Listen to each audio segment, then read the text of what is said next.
America Israel বনাম Iran সংঘাতের আঁচ এবার সরাসরি এসে পড়ল সাধারণ মানুষের রান্নাঘরে। থমকে গেছে বাণিজ্য তরী, রুদ্ধ হয়েছে সমুদ্রপথ।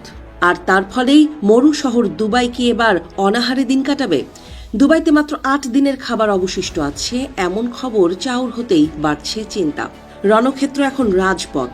ইরানের কড়া পদক্ষেপে বন্ধ হয়ে গেছে বিশ্বের অন্যতম গুরুত্বপূর্ণ বাণিজ্যিক রুট হরমুজ প্রণালী।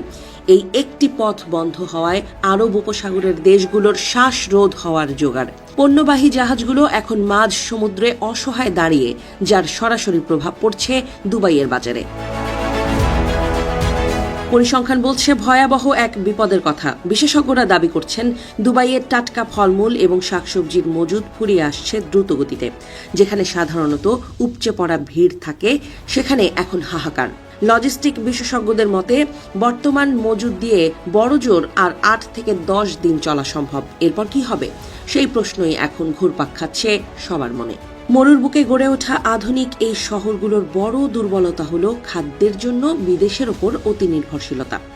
গালফ অঞ্চলের দেশগুলো তাদের মোট খাদ্যের প্রায় ৮০ থেকে ৯০% আমদানি করে, আর এই আমদানির ৭০% আসে সেই বিতর্কিত হরমুজ প্রণালী দিয়ে।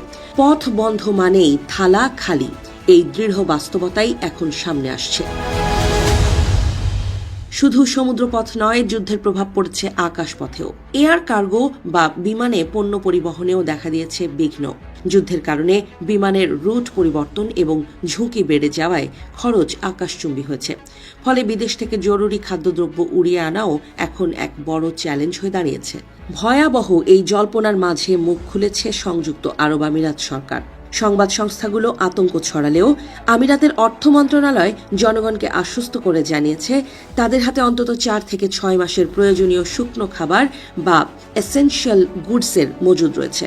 ফলে এখনই আতঙ্কিত হয়ে কেনাকাটা না করার পরামর্শ দেওয়া হয়েছে। সংকট মোকাবেলায় মাঠে নেমেছে বড় বড় রিটেইল চেইনগুলো।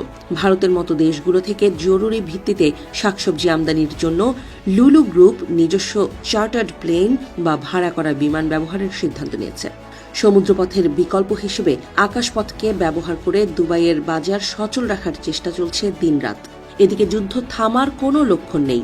ডোনাল্ড ট্রাম্পের সাম্প্রতিক কড়া হুঁশিয়ারি এবং ওসলোর মার্কিন দূতাবাসে বিস্ফোরণের খবর পরিস্থিতিকে আরও জটিল করে তুলেছে। ভূরাজনৈতিক এই অস্থিরতা যত দীর্ঘস্থায়ী হবে, দুবাই সহ গোটা মধ্যপ্রাচ্যের সাপ্লাই চেইন ততটাই ভেঙে পড়ার ঝুঁকিতে থাকবে।